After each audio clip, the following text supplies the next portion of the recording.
हालात जैसे भी हों, मौसम कितना ही सख्त क्यों ना हो, ये वर्दी वाले जब वर्दी पहनते हैं तो फ़र्ज़ पहनते हैं, फिर अपना फ़र्ज़ निभाते हैं। ये हैं तो हम हैं, ये हमारे मुहाफ़िज़ हैं। इनकी ड्यूटीज़ सख्त हैं, लेकिन ये अपने इस कड़े फ़र्ज़ की सरअंजामी में कोई कसर नहीं छोड़ते। याद तो होगा आपको, चंद रोज़ पहले दुश्मन ने एक मंसूबा बनाया, दुश्मन ने पैसा लगाया, दुश्मन ने सोचा घुसकर मारेंगे, घुसने ही नहीं दिया, गेट पर ही उनका सफाया कर दिया। 4 दहशतगर्द आए थे पाकिस्तान स्टॉक एक्सचेंज पर हमला करने, लेकिन हमारे जवान तैयार थे, हमारे पुलिस एहलकार तैयार थे, उनको मालूम था हमला हो सकता है, इसीलिए तो तैयार थे। और सिर्फ 8 मिनट की ये कहानी थी, लेकिन इस कहानी का एक और मामला भी है। वो मामला ये है कि हमारे वो एहलकार जो गाजी हैं, उनकी कमिटमेंट क्या थी, उनका स्पिरिट क्या था, उनसे मुताल्लिक आज बात करेंगे। और आज पहली बार किसी न्यूज़ चैनल पर उनका इंटरव्यू होगा, तो चलते हैं उनसे आपकी मुलाकात कराते हैं। रफ़ीक सुमरो और खलील जतोई, इनसे तो बात करेंगे, लेकिन इसके साथ साथ हमारे शोहदा जिनका लहू है पाकिस्तान की ज़मीन पर, जिनका लहू है हमारी बुनियादों में, उनके लहू से भी हम कायम रहते हैं, तो उनकी फैमिलीज़ का जज्बा क्या है, क्योंकि खुदा ने चुना उनकी फैमिली से एक शख्स को कि उससे उस रुतबे पर फाइज़ किया जिस पर फाइज़ होने की ख्वाहिश हर मुसलमान की होती है। तो उनकी फैमिली से भी आपकी मुलाकात करेंगे, मेरे साथ रहिए।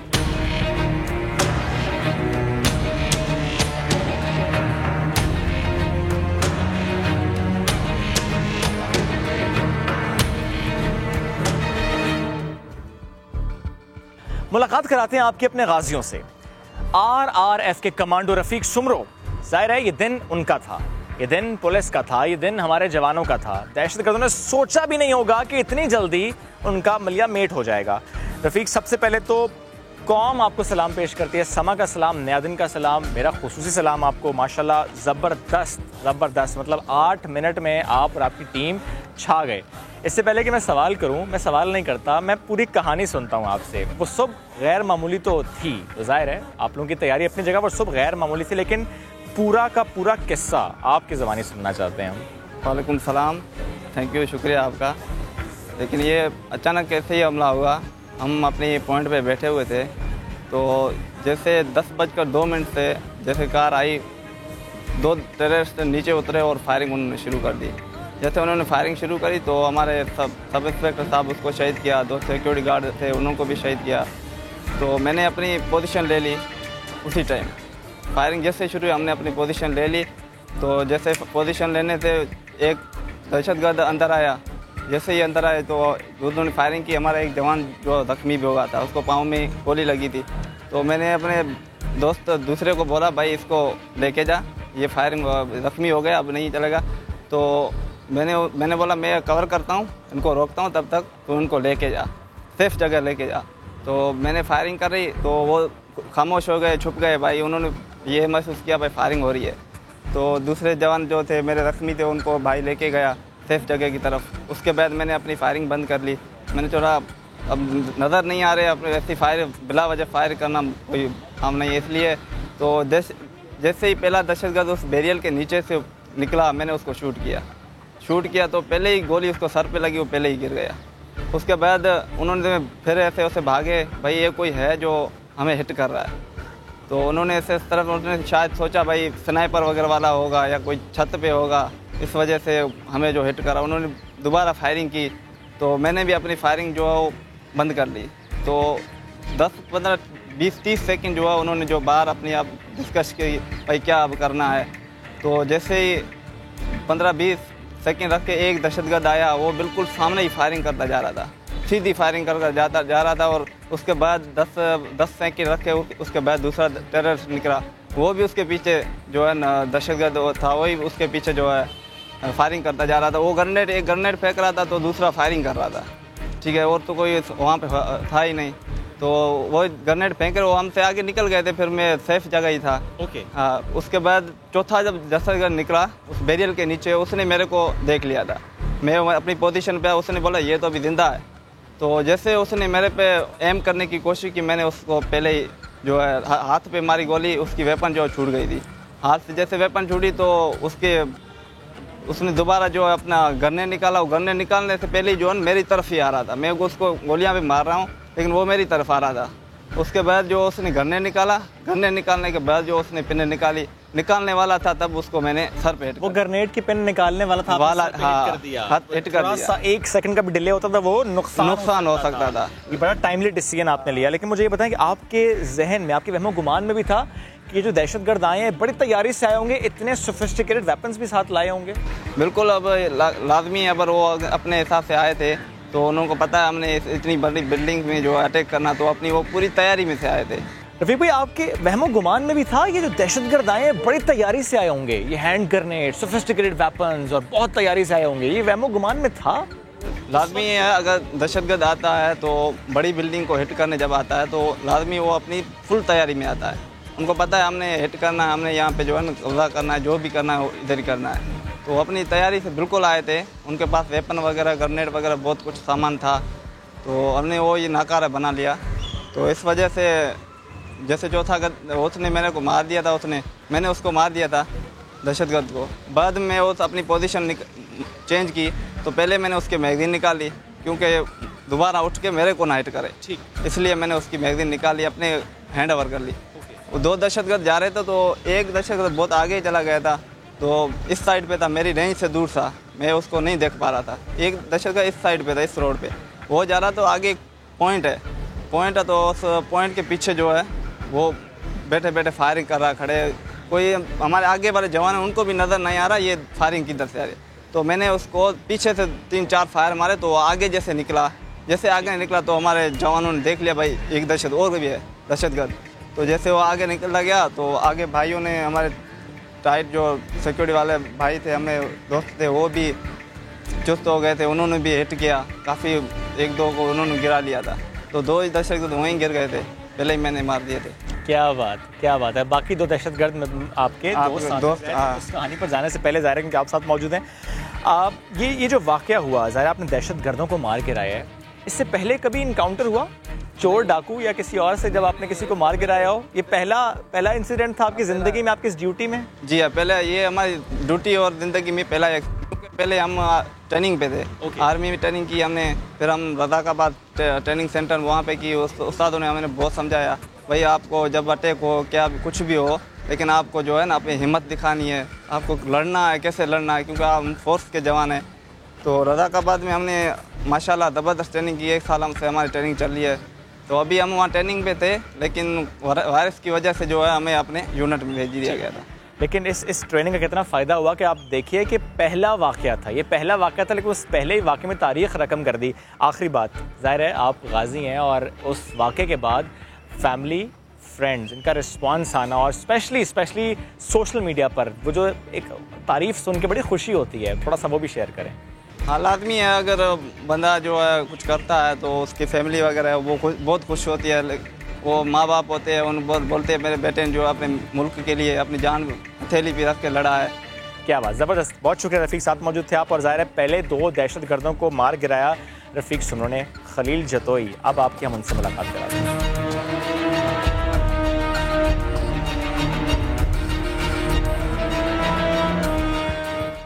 2 दहशतगर्द मारे जा चुके थे, लेकिन कहानी अभी बाकी है, और बाकी कहानी खलील की ज़बानी है। खलील, कौम का फ़ख्र है आप, 3रा दहशतगर्द आपने मार गिराया।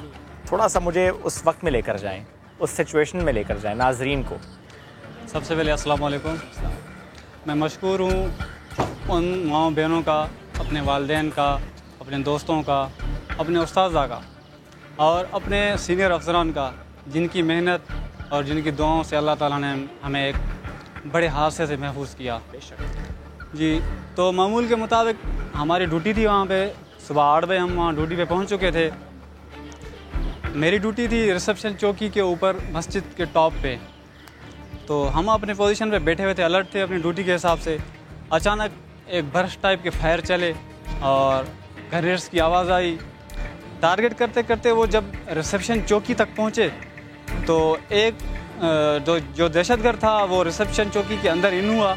वहाँ से जो सिक्योरिटी का स्टाफ था वो अपनी जान बचा के, उनके पास इतना कोई ख़ास असला नहीं था, वो अपनी जान को महफूज करने के लिए कुछ पीछे चले गए आड़ लेने के लिए। तो वहाँ पे हमारा पुलिस कांस्टेबल मोहम्मद सलीम है, तो वो मस्जिद के नीचे बिल्कुल जो नीचे एक पॉइंट है वहाँ पे मौजूद थे। हालांकि वो ड्राइवर थे, उसने किसी और जवान से असला लिया ओके। जी हाँ, उनसे असला लिया तो उन दहशतगर्द पर मोहम्मद सलीम की नज़र पड़ी, तो मोहम्मद सलीम ने उनको टारगेट किया।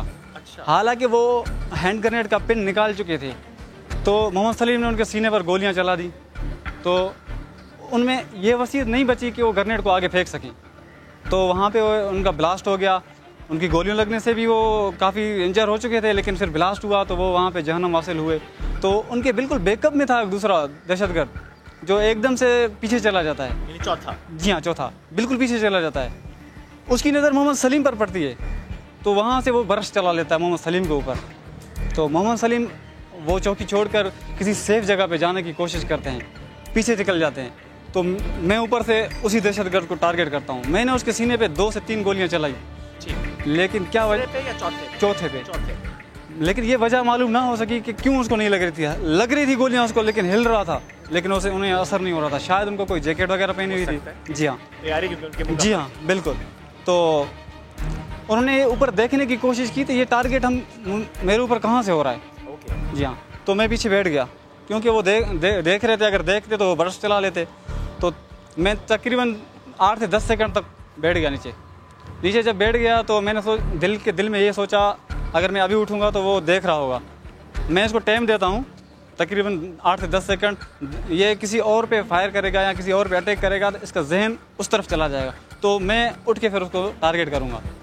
तो उसने सामने कोई सिक्योरिटी गार्ड थे, पता नहीं क्या, उनके ऊपर फायरिंग की, तो मैं एकदम से उठा तो उसका उनके ऊपर टारगेट हो रहा था, उनका जहन उनकी तरफ था, तो मैंने उनके सर का टारगेट लिया।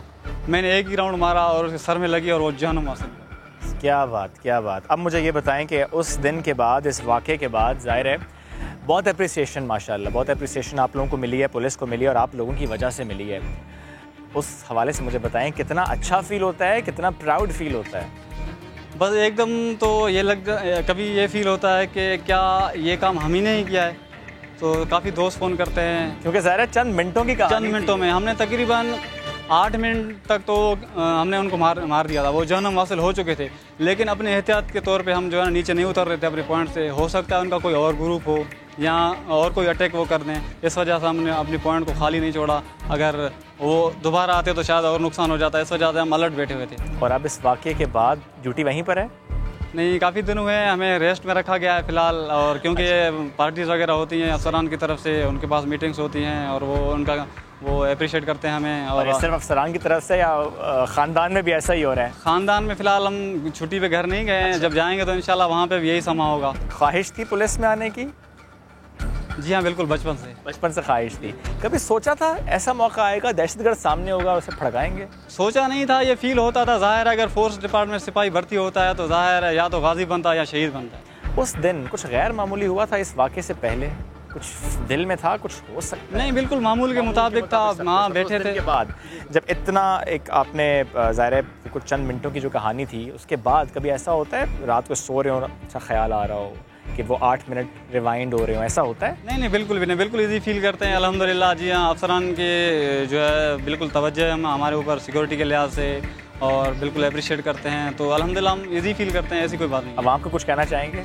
बस आवाम को ये कहते हैं कि ऐसे जब हादसात होते हैं तो आप ख्याल किया करें, एक साइड हुआ करें। उसी दिन भी तकरीबन आवाम जो थी तो काफ़ी हद तक आगे बढ़ चुकी थी, लेकिन हमें मसला हो रहा था कि पहचानने में कि कौन दहशतगर्द है और कौन सिविलियन है। क्योंकि उनकी जो ड्रेसिंग थी ना, एक ऑफिस बॉय जब ऑफिस में सुबह तैयार होकर जाता है तो उनकी ड्रेसिंग बिल्कुल उसी तरह थी। तो जी हाँ बिल्कुल, आवाम को मेरी तरफ से ये गुजारिश है कि आप ऐसे वाक़यात हों तो अपनी सेफ्टी भी करें, दूसरे भाइयों की सेफ्टी भी करें, आप थोड़ा दूर रहा करें। और दुश्मन को क्या पैगाम है खलील जतोई का? दुश्मन को ये पैगाम है कि ज़रा सोच समझ कर तैयारी के साथ आया करें। ऐसे नहीं कि 8 मिनट में आप वक्त दिया करें और खेलने का वक्त दिया करें। ये नहीं कि बस जल्दी में हार मान लेते हैं आप। क्या बात है, बहुत शुक्रिया खलील, बहुत शुक्रिया, साथ मौजूद थे आप। और अब सलीम, उनसे आपकी मुलाकात कराते हैं, क्योंकि बहुत सा तस्करा खलील ने किया, सलीम का मुलाकात बाकी है अभी।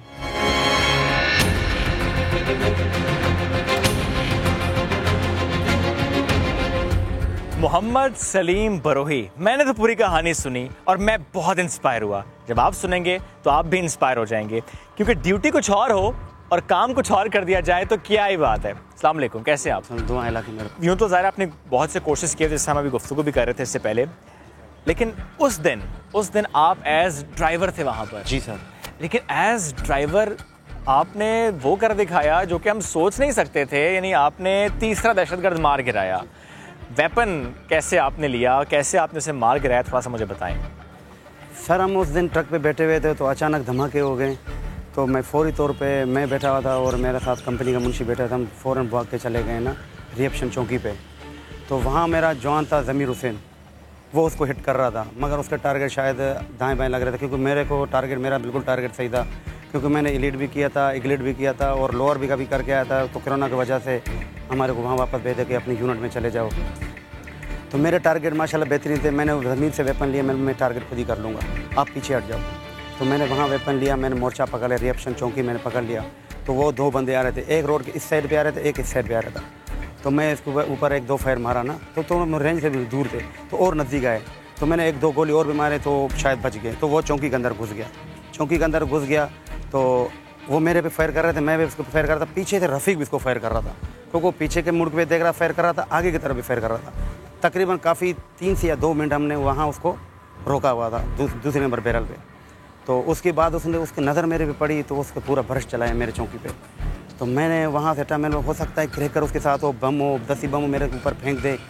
तो इस वजह से मैं वहाँ पीछे हटा, केरालिंग करके थोड़ा पीछे हटा। वहाँ टारगेट में मेरा टारगेट में, क्योंकि मेरा अपना सेफ्टी नहीं था कि मैं अपना सेफ जगह पकड़ूँ तो मैं इसके साथ लड़ सकता हूँ। तो उसके बाद मैं पीछे हट गया। तो मस्जिद के नीचे चौकी बनी हुई थी, वहाँ एक चौकीदार का ड्यूटी थी। तो वहाँ मैंने, चौकीदार तो नहीं था उस टाइम, तो मैं वहाँ मोर्चा पकड़ा तो बैठ गया ना। तो वो आ गए, एक दूसरा बंदा उस साइड पे आ रहा था, एक बंदा इस साइड पे आ रहा था। तो एक दूसरे को डबल फायर दे रहे थे। वो चौकी में अंदर घुस गया, एक बंदा घुस गया, तो दूसरा बंदा उससे थोड़ा दूर, काफ़ी दूर था, क्योंकि मेरा टारगेट भी ये था चौकी वाला। तो वो क्रैकर निकाल के अंदर की तरफ फेंक रहा था। मेरे को शायद मेरे से नज़दीक था, इतना दूर भी नहीं था। तो जैसे वो क्रैकर निकाला तो मैंने सेफ्टी पहले 1-1 पे रखा हुआ था, फिर वहाँ फिर ब्रस्ट पे रखा। जैसे नज़र घुमाया मैंने ब्रस्ट चलाया, एक गोली इधर लग गई उसको। अच्छा। हाँ, एक गोली इसको लग गई। तो उसके साथ और भी बारूद थे, बारूद में जैसे लग गए तो वो फिलास हो गया। फिर वहाँ से मैं हटा, मस्जिद की जैसे सीढ़ियों के ऊपर गया, मैंने यहाँ से मैं शिस्त पकड़ के उसको मार दूँ, पर वहाँ पे मेरा शिस्त सही नहीं था। तो मैं लिफ्ट खुला हुआ था, लिफ्ट के ज़रिए मैं चला गया अपने जवान के पास, खलीलुर रहमान के पास। खलीलुर रहमान के पास गया था। खलीलुर रहमान ने बोला कि सलीम, मैंने वो बंदा जो इन हो रहा था मैंने उसको टारगेट कर लिया, वो गिर गया। तो मैंने भी उसको बोला भाई 5 से 6 मिनट आप रुक लो, हो सकता है कि उसके और भी जवान और भी बंदे हैं उसके साथ दहशतगर्द। अभी हमारे को कंफर्म पता नहीं था कि 4 बंदे थे, 5 बंदे थे, 6 बंदे थे। तो हमने तकरीबन 5 से 6 मिनट हम वहाँ रुके तो कुछ भी नहीं था। तो फिर हमने इस बिल्डिंग को पूरा सर्च किया, हो सकता है कि हमारे बिल्डिंग पे आ जाए ऊपर। आस्ता करके हम नीचे बिल्डिंग सर्च किया, सर्च करके नीचे आ गए तो ऊपर से डी वाले भी, हमारा बाला अफसर भी आ गए। तो फिर वो सारे अटैक वो कर दिया। उसके बाद मैं और खलीलुर रहमान दोनों गेट की तरफ भाग रहे थे, क्योंकि मैंने बोला यार वो वहाँ से 2 बंदे अगर अंदर इन हो गए तो हमारे 3 जवान थे उनको तो शहीद किए होंगे। तो वहाँ गए तो रफ़ीक तो माशाल्लाह अल्लाह ने उसको ज़िंदगी दी, परवरदिगार ने उसको ज़िंदगी दी। तो उससे पूछा भाई हमारा और 2 जवान, बोलो ज़ख्मी हो गए, हॉस्पिटल ले गए। तो उसके बाद तो बड़ा अफसर आ गए, हर चीज़ का भी हो गया। मुसलिम ये बताएं कि ज़ाहिर है पुलिस वहाँ पर तैनात, RRF वहाँ पर तैनात, कमांडोज वहाँ पर तैनात। अगर पुलिस वहाँ पर तैनात ना होती, सिर्फ प्राइवेट सिक्योरिटी गार्ड्स होते हैं, वो 10 बजे का ही वक्त होता, ज़ाहिर है लोग उस वक्त आना शुरू होते हैं स्टॉक एक्सचेंज में, पाकिस्तान स्टॉक एक्सचेंज में, नुकसान बहुत बड़ा हो जाता। बिल्कुल बड़ा हो जाता सर, क्योंकि उसके पास ऐसे गन थे, क्रैकर थे, बम थे, क्योंकि वो अगर अंदर घुस जाते हमारा पाकिस्तान जो स्टॉक एक्सचेंज के ऊपर जो चल रहा है, अगर उस पर अटैक करते तो हमारा पाकिस्तान का क्या बढ़ता। तकरीबन हमारा 10 से 5 साल फिर पीछे हमारा पाकिस्तान चला जाता। तो हमने बोला कि वहाँ कलमा पढ़ लिया हमने कि भाई अभी शहीद होना है तो अंदर छोड़ना नहीं हमारे को। हमने मोर्चा पकड़ के बैठ गए थे, क्योंकि हमने बोला भाई अभी कलमा इससे शहादत और मिलेगी भी नहीं हमारे को। क्या ये जज्बा है, ये जज्बा है, इस वर्दी का जज्बा है। ये लगता है इस वाक़े के बाद कि जो वर्दी पहनी थी उसका हक अदा किया है। हक अदा की बेलशुक्र सर, क्योंकि मेरा वालदा भी बोल रहा था, मेरा वालिद भी बोल रहा था कि बेटा हमें आप पे फ़ख्र है, इससे बड़ी क्या और अब्बू का यह भी फिक्र है कि आप अफसर हो जाओ, मैं आपको देख लूँ। अल्लाह ख्वाहिश पूरा कर दिया। इससे इज़्ज़त हमारे को मिले, इस इज़्ज़त से बढ़कर और क्या है हमारे को। बहुत हमारे को पूरी दुनिया में हमारे को इज़्ज़त मिल गया सर। इस गर्म मौसम में ये वर्दी, काले रंग की वर्दी, ये ड्यूटी वैसे तो सख्त, लेकिन इस वर्दी की वजह से और सख्त, ऐसा है? नहीं सर, हमारे को ये वर्दी कोई महसूस नहीं होता है सर। क्या हमने वर्दी पहन के तकरीबन 12 साल हो गया, हमारा सर्विस 11-12 साल हो गया, ये वर्दी पहन के हम आदी हो गए सर। सही, इसी में ढल गए हैं अब, इसी हवाले से ट्यून हो गए हैं। कोई पैगाम देना चाहेंगे दुश्मन को? दुश्मन जितने भी चाहे हमारे पाकिस्तान पे अटैक करें, हम इसको नहीं छोड़ेंगे, एक को हम घुस के मारेंगे। और उन्हें घुसने नहीं देंगे, उसको घुसने देंगे उनको घुसने नहीं देंगे। जितने भी भेजे हम नहीं छोड़ेंगे उनको, जब तक हमारे में जान है हम नहीं छोड़ेंगे। ज़बरदस्त सलीम, बहुत शुक्रिया, बहुत अच्छा लगा आपसे मुलाकात करके, आपकी कहानी जान के, क्योंकि ये कहानी मैं नहीं जानता था, तो मुझे बहुत अच्छा लगा कि उस दिन एज ड्राइवर वहाँ पर थे, लेकिन आप देखिए काम क्या किया, क्योंकि ट्रेन थे, क्योंकि वाकई ट्रेन, तो ये है हमारी ट्रेनिंग जो फिर नज़र आती है। ये तो हमने गाजियों की बात की, और इसके साथ साथ हमारे शोहदा, क्योंकि पाकिस्तान की जो बुनियादें हैं वो और मजबूत कैसे हो रही हैं, क्योंकि इसमें शहीदों का लहू मुसलसल जा रहा है। तो उन शहीदों की फैमिलीज़, उनसे भी आपकी मुलाकात कराते हैं।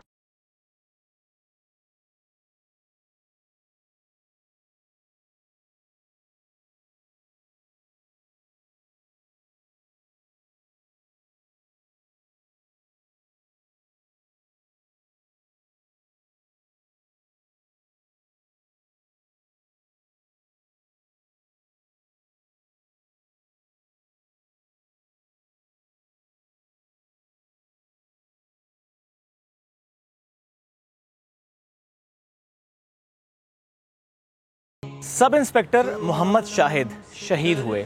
कर्ज है उनका हम पर, बहुत भारी कर्ज है हम पर। क्या आप जानते हैं, आप, मैं और हम सब मिलकर एक गलती करते हैं, बड़ी बुनियादी सी गलती करते हैं। हम पुलिस के महकमे पर तनकीद जब करते हैं, हम भूल जाते हैं उन शहीदों को, हम भूल जाते हैं उनकी फैमिलीज़ को, हम भूल जाते हैं उन कुर्बानियों को। तो ये नहीं भूलना, ये बिल्कुल नहीं भूलना। सब इंस्पेक्टर मोहम्मद शाहिद के 2 बेटे इस वक्त हमारे साथ मौजूद हैं, तनवीर और मंसूर। उनसे हम बात करें। अस्सलाम वालेकुम पहले तो आप दोनों को। तनवीर, मैं आपसे आगाज़ करूँगा गुफ्तगू का। ज़ाहिर आपके वालिद का बड़ा कर्ज़ है, पाकिस्तानी कौम पर बड़ा कर्ज़ है कि वो शहीद हुए। मैं आपसे जानना ये चाहता हूँ, जब हम तनकीद सुनते हैं, ज़ाहिर आप एक पुलिस वाले के बेटे, और एक अमूमी रवैया है अवाम का पुलिस पर तनकीद करना, दुख होता है उस वक्त? देखें, जब तक ये इंसिडेंट हमारे साथ पेश नहीं आया था, हालांकि मेरे वालिद थे, लेकिन ये क्रिटिसाइज़ करना ये हमारी ख़ुद की भी आदत ही थी, लेकिन अब हम पे गुजरा है ना, तो अब फील होता है। जैसे आपने कहा ना कि हर कोई पुलिस का नाम सुन के जो है ना वो सबसे पहले तनकीद करना शुरू कर देगा। तो जब तक हम पे ये वक्त गुजरा नहीं था, हम भी यही करते थे, हालांकि अब्बू थे लेकिन फिर भी करते। और आप जब तनकीद करते थे, अब्बू क्या कहते थे? अब्बू यही कहते थे कि सब सेम नहीं है, सब बराबर नहीं है, लेकिन ये कि बस अब एक आदत बन गई है, ये हमारी समझे कि नर्व्स का हिस्सा है, हम करते हैं। लेकिन अभी जब गुजरी है तो ये एक ऐसा इंसिडेंट हुआ है, कैसी तारीख रकम हुई है कि मुझे यकीन है कि आवाम सोचेगी ज़रूर कि अब जब पुलिस की बात करनी है, जब अपने मुहाफ़िज़ों की बात करनी है, तो बड़े इज़्ज़त से, बड़े एहतराम से, बड़े अदब से करनी है।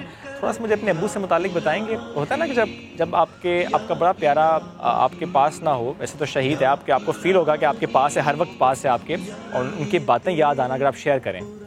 जैसे कि घर में वालिद का होना ही बहुत बड़ी बात होती है। अब जैसे कि हम घर पे हैं ना, तो यकीन कीजिए ऐसा लगता है जैसे कोई डांटने वाला नहीं है ना, जैसे कोई समझाने वाला नहीं है, तो बहुत एक अकेलापन फील होता है। और दूसरी बात ये कि अब्बू जो थे वो बिल्कुल एक दोस्त की तरह, जैसे आते हैं ना कि कभी हम क्रिकेट खेल के वापस आ रहे हैं तो क्या हुआ भाई, आज कुछ किया, जैसे हम तीनों भाई जो है एक ही टीम में खेलते हैं, तो पूछते थे कि ये हुआ वो हुआ, जैसे ऐसे लगता है वालिद ने एक दोस्त भी साथ छोड़ के चले गए। साथ है, बस साथ है, बिल्कुल साथ है, लेकिन वो फीलिंग मैं आपको बता नहीं सकता ना, कि जब घर का दरवाज़ा खोलने के बाद जब फील होता है ना कि अब्बू पे कई दफ़ा सामने ही बैठे होते थे, तो जाते साथ ही जो है ना उनका हमें यूँ हक कर लेना, हमसे यूँ बात शेयर कर लेना कि भाई बाहर से आए हो, इंटरव्यू देकर आए हो, क्या करके आए हो, मैच खेल कर आए हो, उसके हवाले से हर चीज़ उन्हें बता देते थे।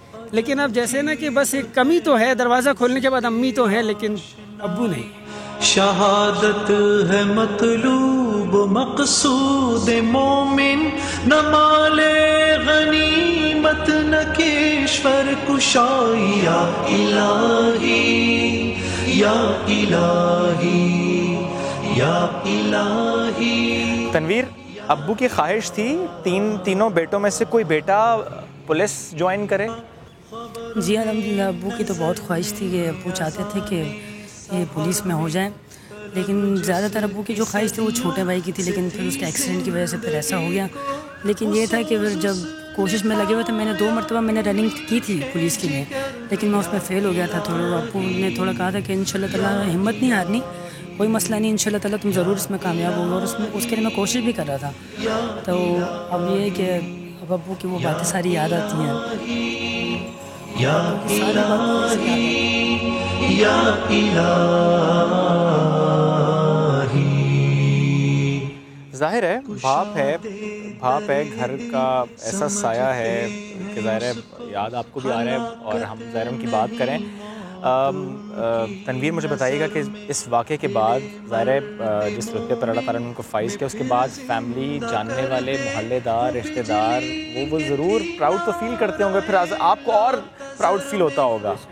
सर यही वो बातें हैं जिन्होंने हमें जो है वो आप ये समझ लें आंसू रोकने पर जो है वो मजबूर किया। किसी ने हमसे जो है वो इस तरह मिलके नहीं कहा कि यार अफसोस है, वो यह सब यही कहते थे कि तनवीर जितना फ़ख्र आप अपने अब्बू के मेरे अब्बू शहीद हुए उतना आप अपने अब्बू पे फ़ख्र करते होगे ना। मेरे दोस्त मुझे ये भी कहते हैं कि तुझे तो फ़ख्र होता होगा, तेरे तो वालिद थे, हमें तेरे दोस्त होने पे उतना फ़ख्र। सुभान अल्लाह, क्या प्यारी बात है। जो है वो हमें आंसू रोकने पे मजबूर कर देती है, लेकिन ये हिस्सा है यार, आ जाता है। तो मैं कह सकता हूँ कि मैं भी फ़ख्र महसूस करता हूँ। मैं शहीद के बेटे के साथ खड़ा हूँ, मैं उस शहीद के बेटे से बात करूँ, वो शहीद का बेटा मुस्कुरा रहा है, उसका आज़्म देखिए, वो बात कर रहा है लेकिन वो मुस्कुरा रहा है। दोबारा कहता हूँ इनके चेहरे देखिए और सोचिए ज़रूर कि जब तनकीद करें तो ज़रूर सोचें कि हमारे बहुत प्यारे बहुत अपने हमारी खातिर अपनी जान निछावर कर देते हैं, पाकिस्तान की खातिर। हमारे महाफ़िज़ स्पेशली ये वर्दी वाले, पुलिस वाले, ये अपनी जान निछावर करते हैं किसके लिए? आपके लिए, मेरे लिए, हम सब के लिए। तो रिस्पेक्ट करें। आज जब आप बाहर निकलें किसी पुलिस वाले को देखें तो ज़रूर सोचिएगा वो कड़ी धूप में खड़ा है, आपके लिए खड़ा है, वो ड्यूटी दे रहा है, आपके लिए ड्यूटी दे रहा है, तो उसका रिस्पेक्ट हम सब पर फ़र्ज़ है, ये हम सब पर फ़र्ज़ है।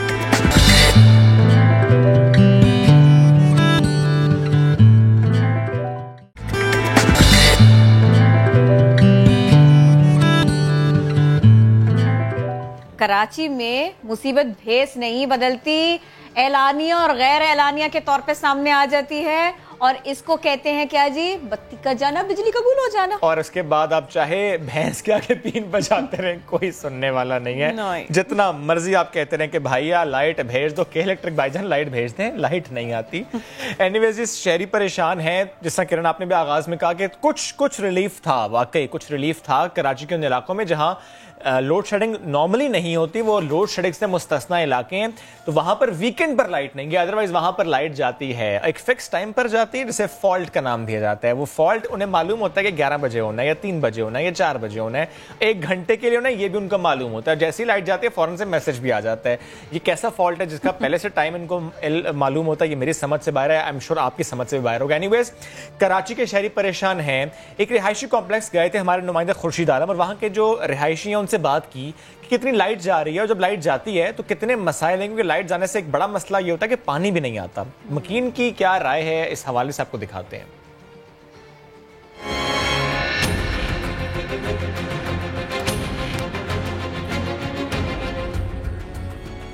कराची में बिजली की एलानिया और गैर एलानिया बंदिश 12 से 16 घंटों तक जा चुकी है।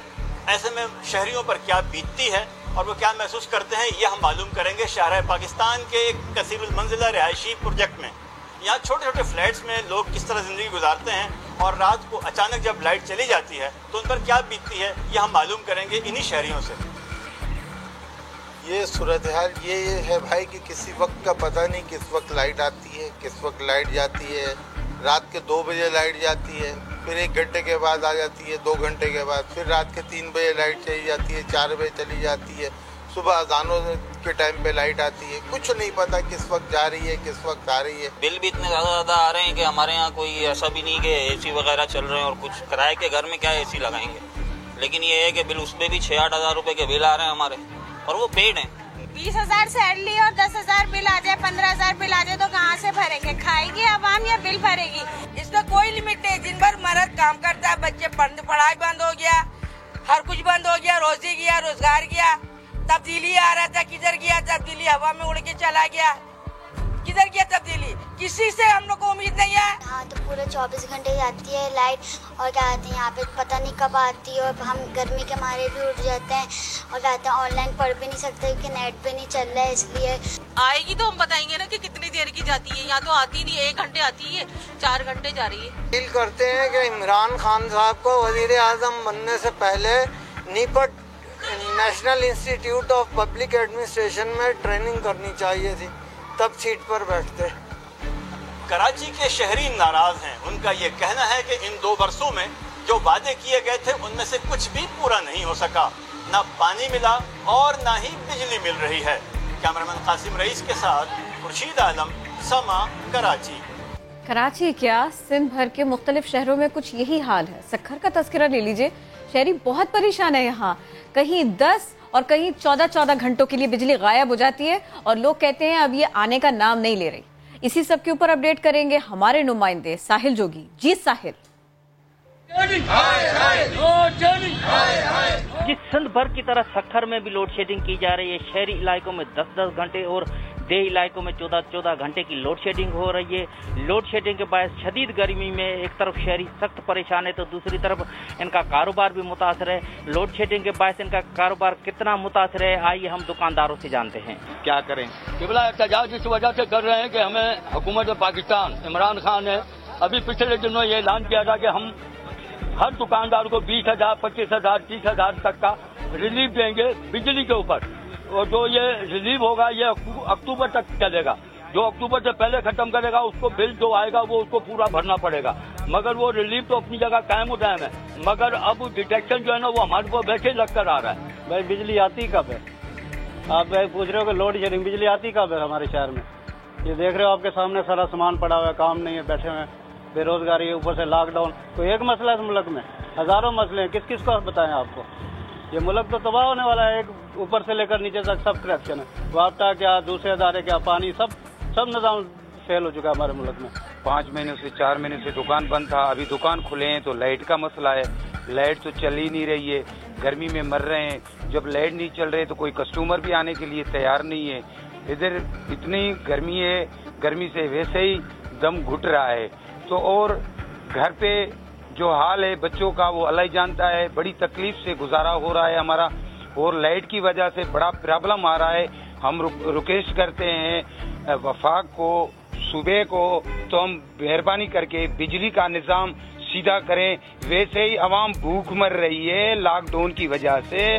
वो जो किरणों के मरीज बैठे हुए हैं कमरों में बंद है, जो लाइट नहीं चलेगी तो वैसे ही मर रहे हैं। इस तब्दीली सरकार ने जो काम किया है अगले 20 सालों में भी नए पाकिस्तान का वजूद नजर नहीं आता। हमें अगर इनके जाने के बाद फिर जो है पुराने पाकिस्तान को रिपेयर करना पड़ेगा, बाकी नए पाकिस्तान का वजूद कहीं भी नजर नहीं आ रहा।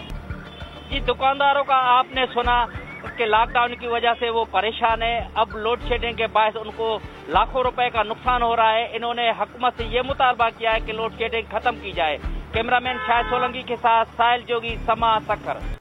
तो जिक्र तो हमने किया कराची का भी और जिक्र हमने किया सिंध के शहरों का। अब आपको लेकर चलते हैं बलोचिस्तान, क्वेटा की बात करते हैं। यहाँ पर 8, कहीं पर 10 और कहीं कहीं पर 16 घंटे बिजली नहीं आती। नूरुल आरिफीन की जानिब चलते हैं। जी नूर। में बदतरीन लोड शेडिंग ने जहां आम आदमी का सांस लेना मुश्किल कर दिया है, वहीं कारोबारी हजरात भी इसी वजह से परेशानी का शिकार हैं। वो इस बारे में क्या कहते हैं, आइए आपको बताते हैं।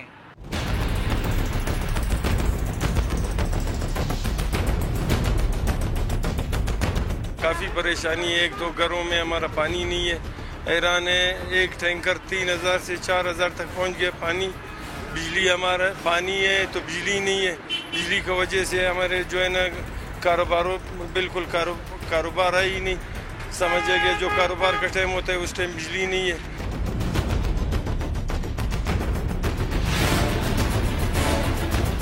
ज़राअत तबाह, हालात तबाह, दुकानदार तबाह, अस्पताल तबाह, मरीज तबाह। इसका वाहिद हल है ये है, चाहे हाई कोर्ट का चीफ जस्टिस है, सुप्रीम कोर्ट है, अलावा देदारानी इसका नोटिस ले। बलोचिस्तान के डिस्ट्रिक्ट हेडक्वार्टर्स में 10 से 12 जबकि दही इलाकों में 16 से 18 घंटे लोड शेडिंग की जा रही है। दूसरी तरफ केस्को हुकाम का कहना है लोड मैनेजमेंट की वजह से बिजली चोरी करने वाले इलाकों में ज्यादा लोड शेडिंग की जा रही है। कैमरामैन अब्दुल वहीद के साथ नूरुल आरफीन, समा, क्वेटा। तो मुसीबत आती है अलग अलग चेहरे लिए ना। अब आपको मैं बता दूं कुछ फैसलाबाद के बारे में। फेस्को की जानिब से 100% रिकवरी, ऑनलाइन लॉसेस सिफर होने के बड़े दावे किए गए, लेकिन शदीद गर्मी में गैर एलानिया लोड शेडिंग फैसलाबादी चकरा के रह गए, बहुत परेशान है। देखिए तो सही क्या कहते हैं। की जानिब से 100% रिकवरी और लाइन लॉसेस को सिफर करने के दावे तो बहुत किए जा रहे हैं, ताहम आजकल शदीद गर्मी में होने वाली गैर एलानिया लोड शेडिंग ने शहरियों को चकरा कर रख दिया है। लोड शेडिंग की बढ़ती हुई कार्रवाइयों पर शहरी क्या कहते हैं, आइए उन्हीं से जानते हैं।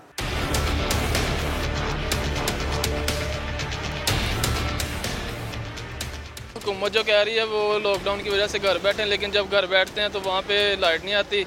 अब करें क्या, फिर ना बाहर के रहे हैं ना घर के रहे हैं। काम भी नहीं है, बिल भी इतने ज़्यादा आ रहे हैं। अभी 2 पंखे चलाए और बिल कम से कम 10,000 11,000 बिल आ रहा है। एक तो कोरोना की वजह से ये मैशियत का तबाह किया हुआ है, बंद की हुई है मार्केट, ना घर में बैठने देते हैं।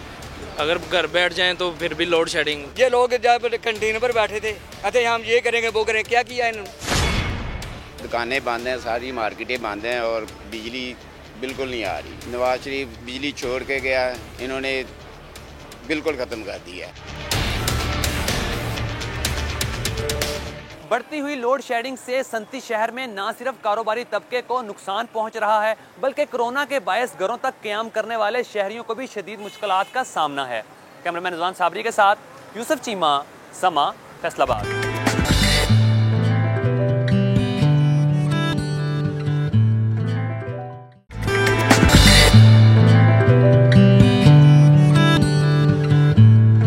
बात कर लें सबसे ज्यादा पॉपुलेशन वाले सूबे पंजाब की, तो वहां पर कितने टेस्ट हो रहे हैं और वहां पर इस वक्त इन्फेक्शन रेशो क्या है। और इसके साथ एक बड़ा मसला यह है कि जो वहां पर टीचिंग स्टाफ या फॉर दैट मैटर जो डॉक्टर्स हैं, जो पैरामेडिकल स्टाफ है, उसकी बात हमने करी थी। डॉक्टर्स ने नौकरी से इस्तीफा दिया और टीचिंग अस्पतालों की हम बात कर रहे हैं। महकमा स्पेशलाइज्ड हेल्थ केयर पंजाब ने डॉक्टर्स के इस्तीफे का नोटिफिकेशन भी जारी कर दिया है। मियो हॉस्पिटल में काम करने वाले 14 डॉक्टर्स ने इस्तीफा दिया और वो इस्तीफा मंजूर हुआ। एलाइड हॉस्पिटल फैसलाबाद यहां से 2 और डीजी खान अस्पताल से 4 डॉक्टर्स ने मुलाजमत छोड़ी। तो ये तो हमने बात कर ली, बड़ा मामला हो गया। ये बड़ा मामला हो गया। तो मियो हॉस्पिटल की बात सबसे पहले कर लें। बिल्कुल, इसकी बात सबसे पहले करनी पड़ेगी और इसी सिलसिले में अब हमारा साथ देंगे प्रोफेसर असद असलम। आप सीईओ हैं, मेयो अस्पताल से हमको ज्वाइन कर रहे हैं, वहीं की बात हम करेंगे। सर वेलकम टू नयदन। सारे का सारा मामला आप हमें समझाएंगे, हुआ क्या है? डॉक्टर्स इस्तीफे दे रहे हैं, कोरोना का खौफ है या फिर वजह कुछ और है? क्योंकि ये हम बारहा सुन चुके हैं कि डॉक्टर्स को ये था कि उनको सिक्योरिटी मिलनी चाहिए। सिक्योरिटी इन द सेंस पूरी तरह से पूरे के पूरे प्रोटोकॉल्स जो है ना वो फॉलो किए जाएं, और जो लोग कोरोना से दूसरों को बचा रहे हैं उन सारे के सारे लोगों को इक्विप्ड होना चाहिए ताकि कोरोना उन पर हमलावर ना हो। इसके अलावा ये कि वो अपने घर वालों से दूर हैं, अपनी फैमिली से दूर हैं, जाहिर है वो SOPs को फॉलो करते चले जा रहे हैं। तो फिर अब मसाइल कहाँ पर आकर रुके हैं? उनको आराम भी है ज़रूरी, उनके लिए भी सेहत उतनी ज़रूरी है जितनी एक आम आदमी के लिए ज़रूरी है, और बहुत सारे मामलात रहे। अब हम जरा कोशिश करेंगे ना इसी बारे में जानने की। सर अस्सलाम वालेकुम, कैसे हैं आप प्रोफेसर साहब? बताइए तो सही जरा मामला क्या बना, डॉक्टर्स इस्तीफे क्यों दे रहे हैं? अस्सलामुअलैकुम, बिस्मिल्लाहिर्रहमानिर्रहीम। ये मैं खैर टोटल ये एक गलतफहमी है। ये जो 45 डॉक्टर्स का बार बार दिखाया जा रहा है कि उन्होंने इस्तीफे दे दिए। देखिए उनमें कोई डॉक्टर ऐसे हैं जो जनवरी और फरवरी में भी उन्होंने रिज़ाइन किया हुआ है, उस वक्त जबकि ये पैंडेमिक पाकिस्तान में या शुरू भी नहीं हुआ पंजाब में। अच्छा। और ये वो डॉक्टर्स हैं, खुसूसन में लेडी डॉक्टर्स, जिनकी शादियाँ हो जाती हैं और वो रिज़ाइन करके अपने दूसरे शहर में शिफ्ट होना चाहती हैं। कोई डॉक्टर्स हैं जो अपने होम टाउन जाना चाहते हैं, और कुछ डॉक्टर हैं जो प्रमोट हो जाते हैं और किसी बेटर जगह पर उनको जॉब मिल जाती है या किसी प्राइवेट सेक्टर में, पब्लिक सेक्टर में, तो वो फिर एक तरीका होता है, गवर्नमेंट का तरीका है कि आपने रिज़ाइन करना ऑफिशियली। ठीक। तो क्योंकि मैंने ही तो जो एटलीस्ट मेयो हॉस्पिटल के 14 डॉक्टर हैं, मैंने ही उनकी एप्लीकेशन फॉरवर्ड की हेल्थ डिपार्टमेंट को। तो ये एक रूटीन मैटर है, सही, हर साल होता है, हर महीने होता है। ये तो फ़र्क ये पड़ा है कि उन्होंने इकट्ठा नोटिफाई कर दिया, वरना इंडिविजुअल केसेस पर 1-2 केस हर महीने resign for their personal reason करते हैं। आप देखिए तो फरवरी के भी हैं, जनवरी के भी हैं और अर्ली मार्च के भी हैं। ये उस वक्त का पीरियड है जबकि कोई इधर के पहला केस भी नहीं आया था मेरे हॉस्पिटल में। ओके, तो यार यानी आपने क्लियर कर दिया कि ऐसा कोई इस्तीफा नहीं है जिस पर हम ये बात करें कि वो कोरोना की वजह से है, वो पर्सनल रीजंस हैं, वो वही रीजंस हैं जो कि हर साल हर महीने हम देखते हैं। That's fine. ये तो फिर सर मामला खत्म आपने कर दिया, आपने क्लियर कर दिया कि ये इस्तीफे इस तरीके से। सर फिर हम दूसरी तरफ आ जाते हैं, क्योंकि सर कोरोना एडवाइजरी ग्रुप की मैं बात यहाँ पे करता हूँ आगाज में कि उनकी तरफ से सर कहा गया कि कोरोना की कोई दवा मौसर नहीं है सर, लेकिन एट द सेम टाइम हमने जब और माहिरीन से बात की तो वो कहते हैं कि बहुत सी दवाओं के मस्बत नताइज आ रहे हैं। सर मुझे आप बताएं न्यू हॉस्पिटल के पर्सपेक्टिव से, पंजाब के पर्सपेक्टिव से, कि दवाओं के क्या नताइज हैं? कोई ऐसी दवा जिसका रिजल्ट बहुत अच्छा आ रहा हो इन पंजाब? देखिए, कोरोना एक्सपर्ट एडवाइजरी ग्रुप ने ये स्टेटमेंट दी है कि कोई डेफिनेट ट्रीटमेंट अभी तक नहीं आई कोरोना की ऑल ओवर द वर्ल्ड, लेकिन कुछ अद्वियात हैं। आप पहले दिन से देख लें, हमने क्लोरोक्विन शुरू कराई from third week of March से लेके अप्रैल तक बीच, ठीक है। फिर एक हफ्ते के लिए बंद हुई जो WHO ने की, लेकिन उसके बाद फिर परमिशन दे दी और उन्होंने कहा कि ये क्रिटिकल पेशेंट पर ना यूज करें, जो बड़े सीवियर वेंटिलेटर पर हैं उन पर ना यूज करें, बाकियों पर आप इस्तेमाल कर सकते हैं। इस वक्त इस्तेमाल हो रही है सर हाइड्रोक्सीक्लोरोक्विन? जो एक्टेम्बरा के इतने अच्छे रिजल्ट्स हैं कि जिनको हमने शुरू कराया उनके 75% पेशेंट जिनको एक्टेम्बरा हमने शुरू कराया उनकी रिकवरी रेट बहुत अच्छी है। फिर अब एक और दवाई आ गई है रेमडेसिविर एंटीवायरल, वो भी हमने प्रोक्योर कर लिया, फ्री ऑफ कॉस्ट पेशेंट को मुहैया कर रहे हैं। तो ये सारी की सारी दवाइयाँ हैं जो अभी कोई भी नहीं कह सकता कि इस बीमारी का डेफिनेट इलाज क्या है। हम जिस तरह बाकी ममालिक में पूरी दुनिया में ये दवाइयाँ इस्तेमाल करते हैं, हम भी उसी तरह ट्रायल बेसिस पर यूज करते हैं। जब ट्रायल की हम बात कर रहे हैं, डेक्सामेथासोन के बहुत अच्छे हैं, एक्टेम्बरा के बहुत अच्छे हैं, वो ज़ाहिर पेशेंट टू पेशेंट वेरी करता है, करने शुरू किए हैं उसके।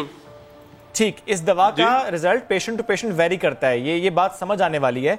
सर लेकिन मुझे ये बताइएगा, हाइड्रोक्सीक्लोरोक्विन FDA ने तो बैन लगा दिया था, आपने कहा WHO ने दोबारा इजाजत दे दी है, हम यूज कर रहे हैं इस वक्त हाइड्रोक्सीक्लोरोक्विन? जी जी जी बिल्कुल यूज कर रहे हैं। WHO ने ये कहा है कि आपने सीवियर क्रिटिकल पेशेंट जो वेंटिलेटर पर हैं आपने उस पर इस्तेमाल नहीं करनी है। सर मुझे ये बताएं कि उसके अलावा उन्होंने इजाजत दी है। ये जो दवाइयां हम इस्तेमाल कर रहे हैं अपने पेशेंट्स पर, इन दवाइयों के इस्तेमाल से हमारे हॉस्पिटल का लोड कुछ कम हुआ है? वेंटिलेटर पर जो लोड था वो कुछ कम हुआ है? हाँ जी बिल्कुल, मैं आपके लिए फिगर मैंने तैयार करके रखी है कि इस वक्त लाहौर में इस वक्त लाहौर में तकरीबन 2238 आइसोलेशन बेड जिन पर एसिम्टोमेटा माइल्ड पेशेंट दाखिल होते हैं वो खाली हैं। 547 हाई डिपेंडेंसी यूनिट बेड्स खाली हैं और 248 वेंटिलेटर बेड इस वक्त लाहौर के 31 अस्पतालों में खाली हैं, जिनमें 13 पब्लिक सेक्टर और 19 प्राइवेट सेक्टर हॉस्पिटल हैं। राइट सर, प्लाज्मा ट्रायल कैसे रिजल्ट्स हैं इसके इन पंजाब? प्लाज्मा के मतलब कोई इतने फ्रैंकली स्पीकिंग अभी इतने ब्रॉडर स्केल पर नहीं यहाँ पर इस्तेमाल होना शुरू हुआ है। मैं 5 या 6 पेशेंट पर ही जानता हूँ जिनको शुरू हुआ है, तो बज़ाहिर मेरे हिसाब से वो कोई इतना अच्छा रिजल्ट नहीं है। सर रिजल्ट अच्छा नहीं है या कि प्लाज्मा डोनेट नहीं हो रहा इसलिए हम उस पर काम नहीं कर पा रहे? नहीं जी, प्लाज्मा के लिए हमारे पास तकरीबन 368 पेशेंट जो डिस्चार्ज उनका लिस्ट है, जिन्होंने हमसे रब्ता किया, और इसमें तकरीबन 81 पेशेंट थे जिन्होंने कंसेंट भी दे दी कि हम प्लाज्मा देने को तैयार हैं, और जब हम उनको बुलाते हैं तो वो आ भी जाते हैं देने, उसमें कोई हमें कमी नहीं है। नहीं तो आप लोग बुला के प्लाज्मा उनसे लेते नहीं है? नहीं लेते, तब लेते हैं जब पेशेंट को लगाना हो, क्योंकि ब्लड ग्रुप के हिसाब से बनाना पड़ता है ना। अच्छा। क्योंकि ज्यादा देर स्टोर भी नहीं कर सकते इसको, तो जब हमारे फिजिशियन एडवाइस करें तो हमारे पास लिस्ट हर वक्त तैयार है विद कंसेंट कि हम देने को तैयार हैं, तो with in 2 to 4 hours patient आके हमें प्लाज्मा दे देते हैं। अच्छा सर, ये बात दोबारा बताइएगा, क्योंकि डॉक्टर ताहिर शमसी साहब ने कहा था कि इसको स्टोर किया जा सकता है। दूसरे ये कि ये आर्गुमेंट भी हमने सुना था कि फोकस ही नहीं कर रहे प्लाज्मा थेरेपी के ऊपर। प्लाज्मा थेरेपी के मतलब मैं फ्रैंकली बताऊं, अभी कोई बहुत ज़्यादा कंसेंसस नहीं हुआ। हम ज़रूर कर रहे हैं प्लाज्मा थेरेपी। हमारे जो फिजिशियन समझते हैं इसको लगाना है, हम उनको लगाते भी हैं। मैं हॉस्पिटल में 5-6 मरीजों को लगाया है। अच्छा, देखिए सर ये बात उससे आगे नहीं बढ़ सकती। सर डॉक्टर समझता है कि प्लाज्मा थेरेपी होनी चाहिए, पैसिव इम्यूनाइजेशन होनी चाहिए, तो आप लोग एक ऐसे शख्स को बुलाते हैं, उससे प्लाज्मा लेकर लगाते हैं। लेकिन सर सोशल मीडिया जो है ना वो कोई और कहानी बताता है। लोगों की चॉइस बन चुकी है प्लाज्मा, ख्वाहिश बन चुकी है प्लाज्मा। वो चाहते हैं कि उनके पेशेंट को प्लाज्मा लगे, वो रिक्वेस्ट खुद करते हैं डॉक्टर से, वो खुद ढूंढते हैं ऐसा शख्स जो प्लाज्मा डोनेट कर सके ब्लड ग्रुप मैच करने से मुताल्लिक। सर ये जो एक चीज़ है सोशल मीडिया की जो मैं बात कर रहा हूँ, ये वाकई अप्लाई भी हो रही है? ये डॉक्टर पे मना कर देता है कि नहीं हम डिसाइड करेंगे लगना या नहीं लगना?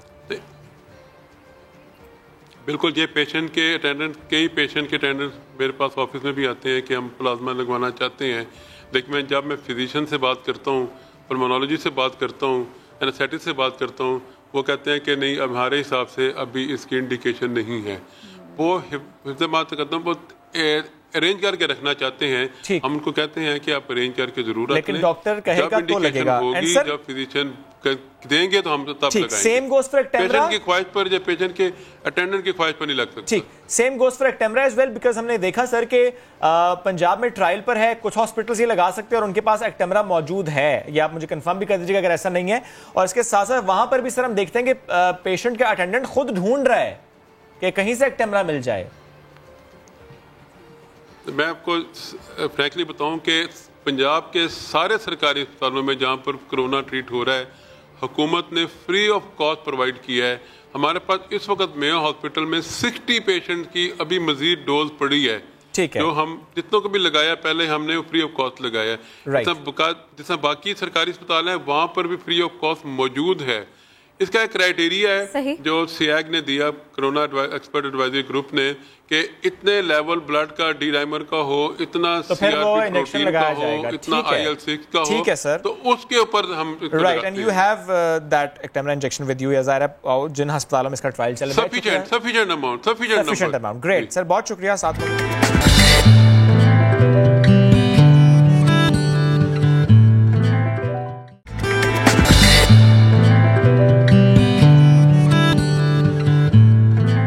Welcome back after the break. एक बार फिर कोरोना से मुतालिक बात करते हैं और पंजाब की बात करते हैं। पंजाब में कोरोना केसेस और स्मार्ट लॉकडाउन के बाद जो हालात हैं उससे मुतालिक हम बात करेंगे और सेहत का महकमा क्या कर रहा है और सेहत का महकमा दीगर महकमों को या दीगर इदारों को अब क्या सिफारिशात दे रहा है। तो वज़ीर सेहत पंजाब यास्मीन राशिद साहिबा ने हमें ज्वाइन किया, उन्हीं से हम गुफ्तगू करते हैं।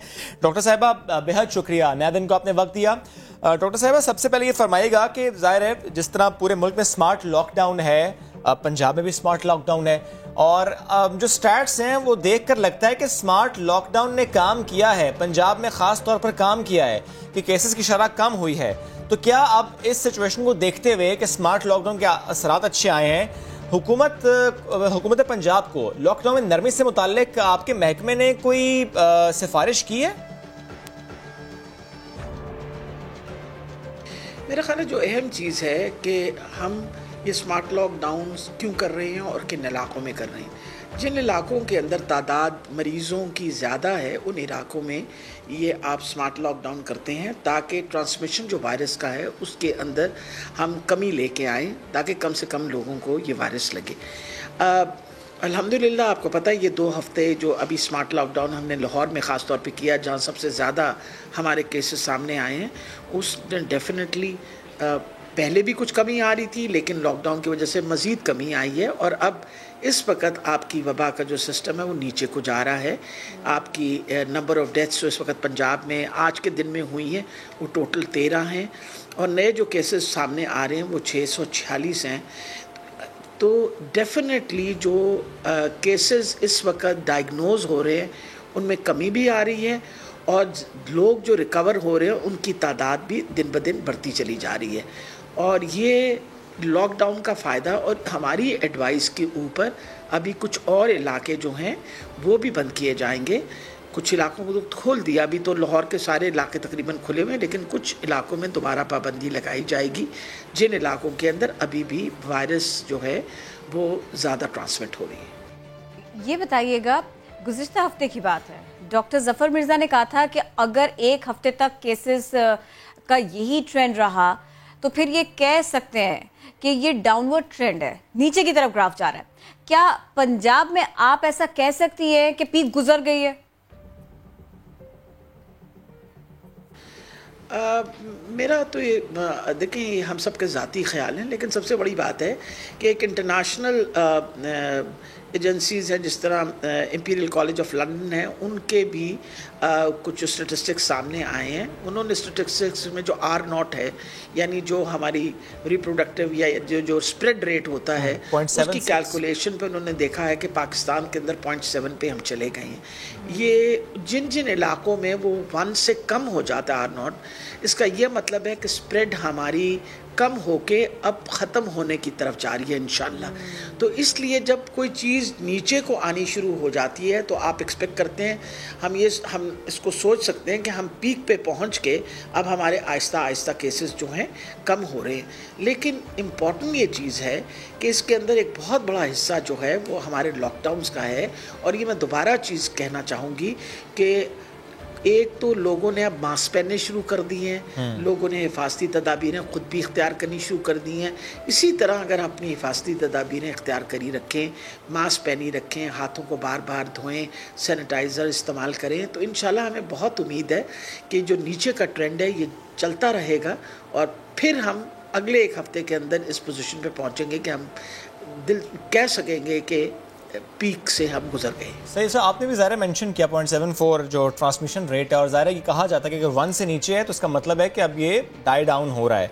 तो ये सिचुएशन देखते हुए, और जब आप भी कह रहे हैं कि अब लोग एहतियात भी कर रहे हैं, मास्क भी पहन रहे हैं, फिजिकल डिस्टेंसिंग को भी मद्देनजर रखा जा रहा है, तो इस सिचुएशन को देखते हुए जब चीज़ें इतनी अच्छी समत में जा रही हैं, तो क्या पंजाब हुकूमत लॉकडाउन ख़त्म करने से मुताल्लिक सोच रही है? कोई ऐसी तारीख आपने सोची है कि अच्छा ये वो डेट है जब हम लॉकडाउन ख़त्म कर सकते हैं? देखिए जी, अभी तो बहुत मुश्किल है, सारी दुनिया में वबा चल रही है, कुछ मुल्कों में दोबारा रिसर्जेंस हुई है। जिस तरह अभी हम अगर ईरान की बात करें तो वहाँ दोबारा रिसर्जेंस हुई है। आपको पता है अमेरिका के अंदर भी इस वक्त बहुत बड़ी तादाद के लोग जो हैं उनमें दोबारा ये रिकरेंस हो रही है। इसी तरह कुछ मुल्क जिन्होंने अपने लॉकडाउन कम किए थे, और ख़ास तौर पे ईरान तो क्योंकि हमारा हमसाया मुल्क है, उसके अंदर देखा गया कि रिकरेंस जो है वो ज़्यादा हुई है। और इसका ताल्लुक जो है वो इसी से है कि अगर लोग जो हैं फांसी तदाबीरें इख्तियार करनी बंद कर दें तो मुश्किल हो जाएगा। अब हमारे लिए जो इस वक्त सबसे बड़ा इम्तिहान आ रहा है वो कुर्बानी की ईद है। इस कुर्बानी की ईद पे बहुत अहम है कि लोग जो हैं वो हिफाजती तदाबीरें इख्तियार करें। अगर पिछली ईद की तरह इन्होंने किया तो यकीनन केसेस की तादाद दोबारा बढ़ जाएगी। इसलिए हमारी इल्तिजा है आपके प्रोग्राम के थ्रू कि मेहरबानी करके आप कोशिश करें कि हिफाजती तदाबीरें इख्तियार करें। हुकूमत ने भी SOPs डेवलप की हुई हैं ख़ास तौर पे कुर्बानी की ईद के लिए। आप सारे ये SOPs फॉलो करेंगे तो इंशाअल्लाह हालात बेहतर होंगे। लेकिन हम इन सारी चीज़ों के को मद्देनज़र रखते हुए, जिस तरह वबा की फैलना, अगर रिकरेंस कहीं होना शुरू हो जाए तो हमें दोबारा लॉकडाउन, इसलिए मुकम्मल तौर पे अभी कोई बंदा किसी किस्म की कमिटमेंट नहीं कर सकता। हम जैसे जैसे हफ्ते के हफ्ते गुजरेंगे तो वी विल बी इस कंक्लूजन पे पहुंचेंगे कौन से एरियाज़ खोलने हैं, कौन से बंद करने हैं। और उम्मीद रखते हैं कि इंशाअल्लाह इस साल के आखिर तक हम सही पोजीशन पे पहुंचेंगे। अब हम लोगों को इस वबा के साथ ज़िंदा रहना सीखना चाहिए। जिस तरह हम डेंगू के साथ इट्स एन एंडेमिक कंडीशन, ये अभी फॉर द टाइम बीइंग ये सिचुएशन रहेगी। अल्लाह करे जल्द वैक्सीन आ जाए। जब एक दफ़ा वैक्सीन आ गई तो फिर इंशाल्लाह लोगों को जब वैक्सीन लग जाएगी तो फिर हमारी वाकई इस वबा से छुटकारा हो जाएगा। अच्छा ये बताइए कि देखिए मैटर तो रिकवरी रेट करता है ना, और सिंध हुकूमत के यहाँ से जो आदाद शुमार हमारे पास आ रहे हैं उसके मुताबिक तो रिकवरी रेट उनका बहुत बेहतर है। तो ये फरमाइए कोई मुशावरत आप लोग कर रहे हैं कि वहाँ अस्पतालों में क्या ट्रीटमेंट है, उनका तरीक़ाकार क्या है? मेरा ख्याल रिकवरी रेट तो पूरे पाकिस्तान का तकरीबन एक ही जैसा है। कुछ नंबर ज़्यादा कहीं आ रहे हैं, कहीं कम आ रहे हैं। इम्पॉर्टेंट ये चीज़ है कि अगर पंजाब में आप ये सोच रहे हैं कि रिकवरी रेट जो है वो कम है, तो मैं यकीनन आपको बताऊं कि पूरे पाकिस्तान की तरह इसी तरह का रिकवरी रेट पंजाब के अंदर भी है। हमने वर्ल्ड हेल्थ ऑर्गेनाइजेशन की रिकमेंडेशन के मुताबिक अब जो टेस्ट नेगेटिव टेस्ट करने की वो बंद कर दी है, क्योंकि उनकी ये रिकमेंडेशन है कि अगर किसी को कोरोना वायरस हुआ है और 10 दिन वो सिम्टम फ्री हो, यानी कोई किसी किस्म का सिम्टम हो ना हो तो आप उसको नेगेटिव समझें। तो अब हम वो नंबर काउंट करेंगे, आपके सामने आ जाएंगे कि तादाद तकरीबन 1 है, कोई ख़ास ऐसी बात नहीं है, कोई के फ़र्क जो हम मैनेजमेंट कर रहे हैं, सारे सूबे इस पर बहुत बड़ा एफर्ट कर रहे हैं और अल्हम्दुलिल्लाह रिकवरी के रेट सब सूबों के तकरीबन बराबर हैं। ठीक है, नहीं जो रिकवरी रेट का डिफरेंस उसका है भी तो आपके ख्याल में वो इतना ज़्यादा नहीं है।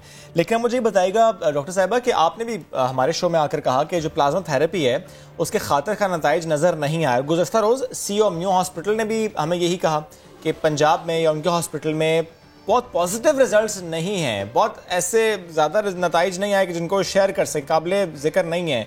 तो क्या पंजाब हुकूमत या आपका महकमा ये सोच रहा है कि प्लाज्मा ट्रायल ख़त्म कर दिया जाए क्योंकि पंजाब में उसके रिजल्ट्स अच्छे नहीं हैं? मेरे ख्याल जो अहम तरीन चीज़ है वो आप समझने की कोशिश करिए कि अभी तो ट्रायल्स जारी हैं। जब तक हमारे पास उन ट्रायल्स के नताइज सामने नहीं आएंगे किसी किस्म की कमेंट हमारे लिए कहना मुश्किल है। हाउएवर जितना हम सोच रहे थे कि लाइफ सेवर हो सकता है उसके अपने भी मसले मसाइल हैं। एक क्राइटेरिया है जिसके बेसिस पे आप कन्वलेशन ये प्लाज्मा दे सकते हैं।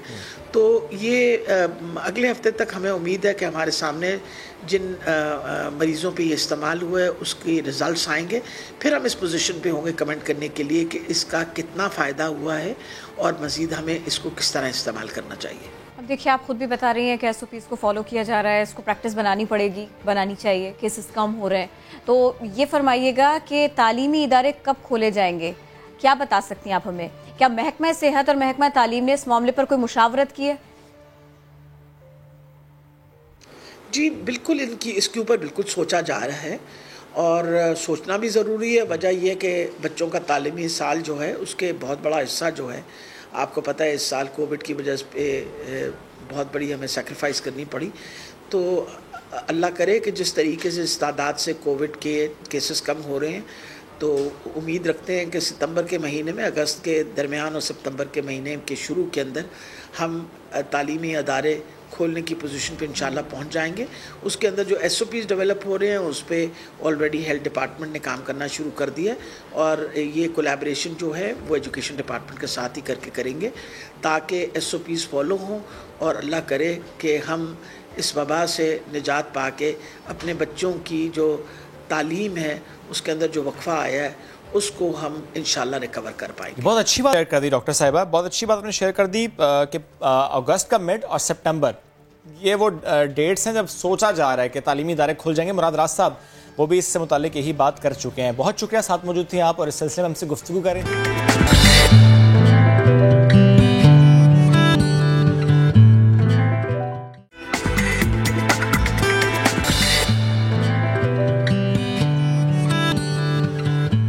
हाजिर ब्रेक के बाद लॉकडाउन का तस्करा हो गया, बिजली की बंदिश की बात हो गई, इंटरनेट सर्विस कहीं पर ना मिले लोगों को तो क्या करें। सबसे ज़्यादा जो लोग सफ़र करते हैं ना, जहां हम लोगों का बच्चों का सफ़र करना नहीं देख सकते, वो क्या है जी, तालीमी मामला। इसमें स्टूडेंट को सफ़र कराता हुआ कोई नहीं देख सकता। गिलगित बल्तिस्तान में हो रही है जनाब रेडियो के ज़रिए एजुकेशन की बात, एजुकेशन की फराहमी, तालीम के फ़रोग के लिए काम करने वाले समाजी इदारे की काविशें तो देखिए। इनकी वजह से ही आज कई बच्चे कोरोना की वबा के दौरान बिला तातुल तालीम हासिल कर रहे हैं। क्लास में नहीं जा सकते, स्कूल नहीं जा सकते, तो क्या हुआ, आपकी समाज तक पहुंचेगी तालीम, आप पढ़ सकेंगे, सुन सकेंगे। एलाइट एक NGO है और हुकूमती इश्तराक के साथ उन्होंने गिलगित बल्तिस्तान में प्राइमरी के बच्चों के लिए रेडियो पाकिस्तान और FM चैनल्स पर तालीमी प्रोग्राम का आगाज़ किया है। अब ये सब कुछ कैसे हो रहा है, इसका रिजल्ट कैसा आ रहा है, इसी पर आज हम बात करेंगे। हमें ज्वाइन के deputy chief elite Pakistan Kamran Iftikhar साहब ने, and we have a teacher with us Yusra Sheikh. Kamran साहब, पहले मैं आपकी तरफ आना चाहूँगा। ज़ाहिर जब हम कन्वेंशनल मोड ऑफ टीचिंग की बात करते हैं, हम टॉक एंड चॉक की बात करते हैं, उसके रिजल्ट हमें ज़ाहिर नज़र आते हैं, उसी के हम ट्यून भी हैं। लेकिन अब हमें रेडियो का चैनल ट्यून करना पड़े पढ़ाई के लिए, ये कुछ नया हुआ है, ऐसा पहले नहीं हुआ। थोड़ा शेयर कीजिएगा इससे मुताल्लिक। अस्सलामुअलैकुम जी। आपने बिल्कुल सही बात की है कि जिस वक्त आप फेस टू फेस बात कर रहे होते हैं, टीचिंग कर रहे होते हैं, उस वक्त एक डिफरेंट एक स्ट्रक्चर होता है, आप पढ़ा रहे होते हैं। लेकिन जो ये सिचुएशन हमारे इस वक्त पाकिस्तान में कोविड की वजह से पैदा हो गई थी, एकदम से स्कूल ऑफ हो गए थे और बच्चे जो घरों में बैठे हुए थे उन लोगों के पास अब एक्टिविटीज़ नहीं थी कि किस तरीके से उनको एंगेज किया जा सके एजुकेशन के अंदर। अगर आप ओवरऑल देखें, मैं थोड़ा सा बैकग्राउंड बताना चाहूँगा कि हमारा जो अलाइट ऑर्गेनाइजेशन है ये उन बच्चों के साथ काम कर रही है जो कि बहुत पसमानदा इलाकों में रहते हैं और या वो एजुकेशन की जो सहूलियात हैं उनसे बिल्कुल महरूम हैं। एक मुताद अंदाजे के मुताबिक इस वक्त पाकिस्तान में 22.8 मिलियन बच्चे ऐसे हैं जो आउट ऑफ स्कूल हैं, जो स्कूल जा ही नहीं रहे। अलाइट ने एक प्रोग्राम लॉन्च किया हुआ है पूरे पाकिस्तान में, शायद वो पाकिस्तान का एक बड़ा एक प्रोग्राम होगा जिसमें 1 मिलियन बच्चे जो हैं यही आउट ऑफ स्कूल बच्चे उनको स्कूल में लाने का एक तहिया किया हुआ है और मुख्तलिफ एंगल से मुख्तलिफ इदारों के साथ मिलकर, जिसमें फेडरल मिनिस्ट्री भी है, NCHT भी है, प्रोविंशियल एजुकेशन लिटरेसी डिपार्टमेंट है, उनके साथ मिलकर इस काम को कर रहा है। जिस वक्त एकदम से लॉकडाउन आ गया और बच्चों के पास कोई ज़राए नहीं थे कि अपनी एजुकेशन को एक्टिविटीज़ को जारी रख सकें, तो हमने भी उन बच्चों के लिए जो कि बाहर कुछ हुए थे कुछ सोचने की कोशिश की कि इनको किस तरह किया जाए। अब आप एक थोड़ा सा अंदाज़ा कर लीजिए कि 22 या 8 मिलियन बच्चे जो स्कूल से बाहर बैठे हुए हैं और उनके पास कोई फैसिलिटीज़ नहीं है। अभी आपने थोड़ी देर पहले खबरों में बताया कि कराची के अंदर लाइट नहीं है पिछले 2 दिन से। आप जस्ट इमेजिन कीजिए कि हमारे शहरों में अगर ये हाल है लाइट का, इंटरनेट का, तो गाँव में कहाँ पर होगा। अब गिलगित की एक एग्जाम्पल देता हूँ जहाँ पर 21 घंटे लाइट जाती है, 21 आवर्स। इंटरनेट की सिर्फ एक सर्विस प्रोवाइडर है जो कि आर्मी के कंट्रोल में है उसमें, just because of the reason वहाँ के इलाके की वजह से। सही। वहाँ के बच्चों के पास कोई ऐसी फैसिलिटीज़ नहीं है। अब गवर्नमेंट ने जिस वक्त एक अच्छा इनिशिएटिव लिया, टेली स्कूल का एक एलिमेंट किया, तालीम घर का एक एलिमेंट किया और उसमें उन्होंने इंटरनेट के थ्रू, टीवी के थ्रू एजुकेशन का एक फैसिलिटीज़ प्रोवाइड की। लेकिन ये सारी फैसिलिटीज़ उन बच्चों तक नहीं पहुंच सकती थी जिन बच्चों के पास ये सहूलियात नहीं थी। बिल्कुल ऐसे। अब ये वो बच्चे हैं जिनके पेरेंट्स भी अफोर्ड नहीं कर सकते। मेरे और आपके बच्चे तो हैं, हमारे पास नहीं थे तो प्राइवेट स्कूल था, हमने अफोर्ड कर लिया, उनको लैपटॉप दे दिया, गैजेट्स दे दिए, वो एंगेज हो गए। मगर ये वो बच्चे हैं जिनके पास ना तो कोई गैजेट है, ना तो इलेक्ट्रिसिटी है, ना तो इंटरनेट फैसिलिटी। सही। सो इनके लिए क्या करना था, हमारे पास आपस में जब हमने डिस्कशन किया, लाइट ने, अपनी कोर टीम ने, एजुकेशन टीम ने, सो हमारे पास NCHT के साथ, जब हमारा मेजर पार्टनर हमारा गवर्नमेंट का इदारा NCHT है जिसके साथ हम ये सारी एक्टिविटीज़ कर रहे थे, तो ये सामने आया कि एक रेडियो एक ऐसा चैनल है गिलगित बल्तिस्तान में जहाँ पे हम दूर दराज के इलाकों में, पहाड़ों तक भी बच्चों तक पहुँच सकते हैं, और ये रेडियो पाकिस्तान और FM के थ्रू मुमकिन था। सही। सो जिस वक्त ये मुमकिन आया तो हमने इस पे काम शुरू कर दिया, लेकिन बहुत इसमें चैलेंजेस आए क्योंकि जिस वक्त लॉकडाउन हो गया था हमारे पास रिसोर्सेज नहीं थे, हमारे पास वो स्टूडियो नहीं था जिसमें हम ये सारे काम कर सकते थे, लेकिन टीम हमारे पास थी। कितने दिनों में ऐसा कर पाए आप लोग? और इस रेडियो प्रोग्राम को इन सारे के सारे चैलेंजेस के होते हुए कितनी ड्यूरेशन में, कितने टाइम पीरियड में आप लोग इस सब को लॉन्च कर पाए?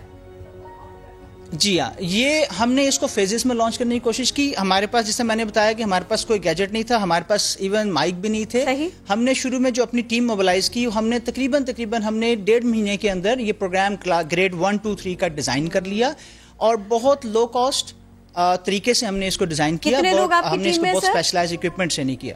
जबरदस्त। कितने लोग आपकी टीम में रहे वो भी बताइएगा। हमारे पास इस वक्त 8 से 10 लोग हैं इस टीम के अंदर। सब्जेक्ट स्पेशलिस्ट टीचर्स भी हैं, बच्चे भी हैं। इसमें 6 बच्चे हैं जो कि हमारे साथ काम कर रहे हैं और बच्चे भी सेगमेंट्स कर रहे हैं ताकि वो बच्चों के सेगमेंट्स भी हो सके। So there are kids as well, और जो इसमें होस्टिंग का काम है वो भी बच्चियां कर रही हैं इसके अंदर। लेकिन फिर भी भारी जिम्मेदारी टीचर की है। तो मैं फिर ना इसी बारे में मैं युसरा से बात करना चाहूंगी। युसरा, ये बताइए, हमने तो ये सुना था कि अगर आप रेडियो के लिए काम कर रहे हैं तो लफ्ज़ भी आसान होगा और जुमला इंतहाई मुख्तसर होगा, और अब जबकि वीडियोस होती हैं, पिक्चर्स होती हैं, मुख्तलिफ चीज़ें होती हैं, उनके ज़रिए आप बच्चों को सिखाते हैं, पढ़ाते हैं, समझाते हैं। अब एक बार फिर से हमें समात की तरफ जाना पड़ा है, विजुअल जहन में बनेगा, बच्चे को हम कुछ ऐसे पढ़ाएं। ये सब कुछ फी ज़माना करना किस कदर मुश्किल है? बच्चा समझे, बच्चा पढ़े, नीयत आपकी है, लेकिन ये सब कुछ करना आसान नहीं है। चैलेंजेस आपके क्या है, टीचर्स के क्या है? एज ए टीचर अगर आप देखें तो जब आप फिजिकली बच्चे को पढ़ा रहे होते हैं, जब आपके सामने बच्चा फिजिकली प्रेजेंट होता है, it's very different to teach them in that case rather than कि लाइक आप उसको सिर्फ अपनी आवाज़ के थ्रू पढ़ा रहे हैं। आपको अपना टोन मेंटेन करना होता है, आपको पता नहीं होता कि बच्चा रिएक्ट कैसे कर रहा है आपके जुमले को। तो ये सारी चीज़ें हमें दिमाग में रख के वाइल भी जरिए बना रहे थे, जब हम पूरा प्लान कर रहे थे, तो हमने यही चीज़ अपने दिमाग में रखी थी कि जो हमारा टोन होगा, जो हमारा वे ऑफ डिलीवरेंस होगा वो इतना प्रोमिनेंट होना चाहिए, वो इतना इंडल्जिंग होना चाहिए कि बच्चा बोर नहीं हो सुन के, क्योंकि वो फिजिकली तो हमें देख नहीं सकता, वो हमारे एक्सप्रेशंस नहीं देख सकता, वो हमसे बात नहीं कर सकता, वो क्रॉस क्वेश्चनिंग नहीं कर सकता। तो एज ए टीचर ये एक बहुत बड़ा चैलेंज था, बिकॉज हमें फिजिकली पढ़ने की और पढ़ाने की आदत होती है, तो वो एक चीज़ हमारे पास से ख़त्म हो गई। और इसके साथ साथ असाइनमेंट वाला काम भी, क्योंकि अब तो प्री स्कूल में भी हम देखते हैं कि बच्चों को काम मिलता है, होमवर्क मिलता है कि आपने ये करना है और ये करके लाना और चेक करवाना है, लेकिन by use of this medium कैसे हो पाएगा?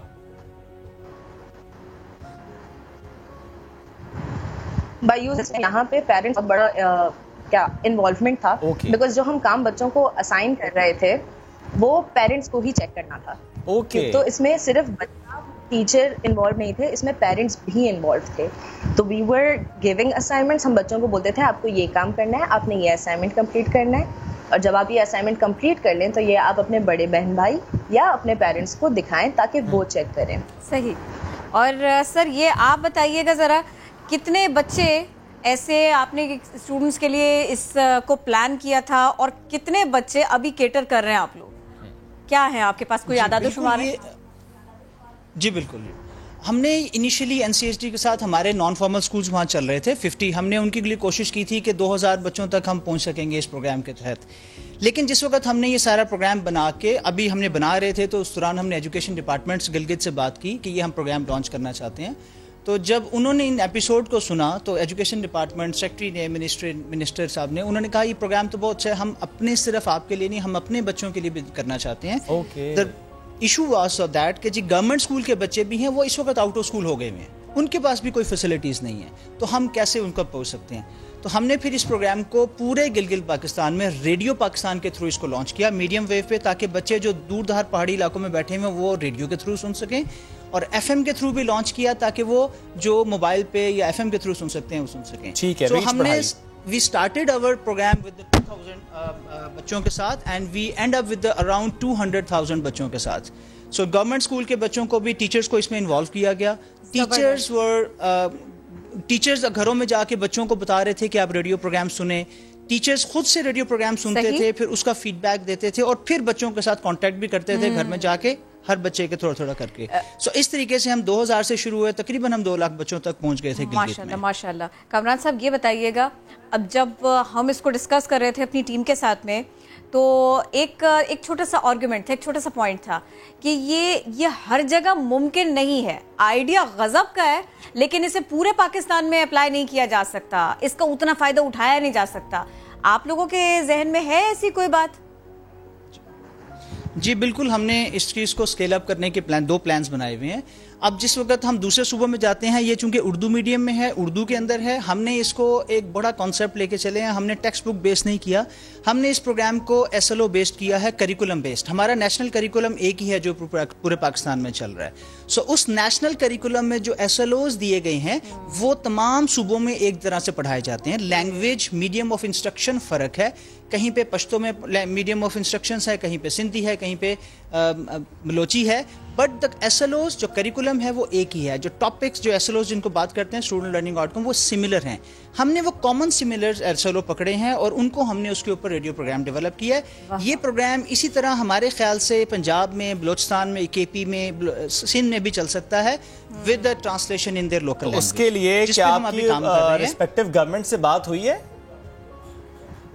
जी हाँ, हमारी मुख्तलिफ KP गवर्नमेंट के साथ भी, एजुकेशन डिपार्टमेंट पंजाब के साथ भी, सिंध के साथ भी ये बातचीत चल रही है। और अभी हम इस मंथ में इंशाल्लाह ताला इसको तमाम सूबों में, उन इलाकों में जहाँ पे ये Urdu language medium of instructions हैं, वहाँ पे रेडियो पाकिस्तान और FM के तहत लॉन्च करने जा रहे हैं। और इसके साथ साथ हम कोशिश भी करेंगे कि इसको डिफरेंट लैंग्वेजेस के अंदर इसको ट्रांसलेट किया जाए। इस फेज में बाकी तमाम सूबों में उर्दू लैंग्वेज में और आगे चलकर मुख्तलिफ और लैंग्वेजेस में आप लोग इस प्रोग्राम को लॉन्च करेंगे। सर बहुत शुक्रिया, बहुत शुक्रिया। कामरान साहब और युसरा साथ मौजूद थे आप।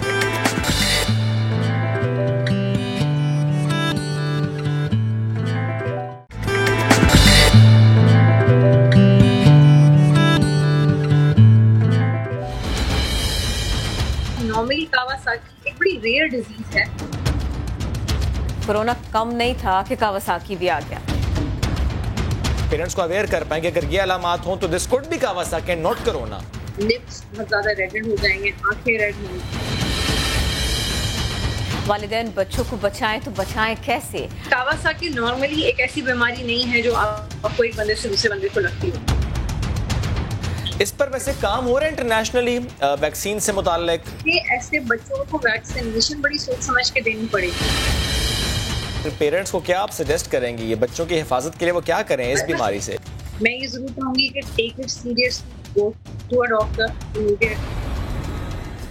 तो हमने चंद रोज पहले कावासाकी से मुतालिक डिटेल सेगमेंट किया था और ज़रा उस वक्त हम ये बात कर रहे थे कि अभी केसेस उस तरीके से रिपोर्ट होना पाकिस्तान में शुरू नहीं हुए, लेकिन अब खबर ये है कि कोरोना से सेहतयाब बच्चों को इस खौफनाक बीमारी ने लपेट में लेना शुरू कर दिया है। कावासाकी नामी बीमारी के केसेस पाकिस्तान में रिपोर्ट होना शुरू हो गए हैं।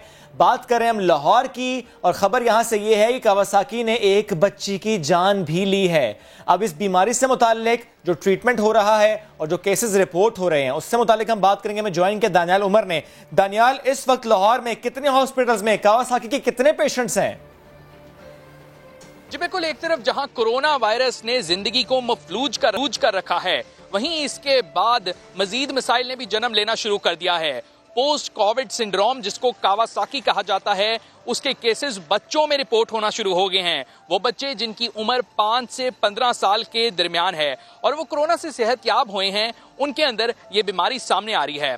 इस बीमारी के अंदर बच्चों को तेज बुखार हो रहा है, साथ ही साथ उनके जो दिल की नालियां हैं और गले के जो ग्लैंड्स हैं वो बड़े होना शुरू हो गए हैं, जिसकी वजह से ये बीमारी जानलेवा भी साबित हो सकती है। जिन बच्चों को मजीद दूसरी बीमारियां लाहक हैं या उनका इम्यून सिस्टम कम है, इसी के साथ साथ जो डॉक्टर्स हैं उनके मुताबिक अगर इसकी जल्द तशखीस कर ली जाए तो इस बीमारी का इलाज मुमकिन है। ऐसा नहीं है कि इस बीमारी का इलाज नहीं है, लेकिन अगर इसकी तशखीस ना हो सके वक्त पर तो ये बीमारी जो है वो जानलेवा साबित हो सकती है।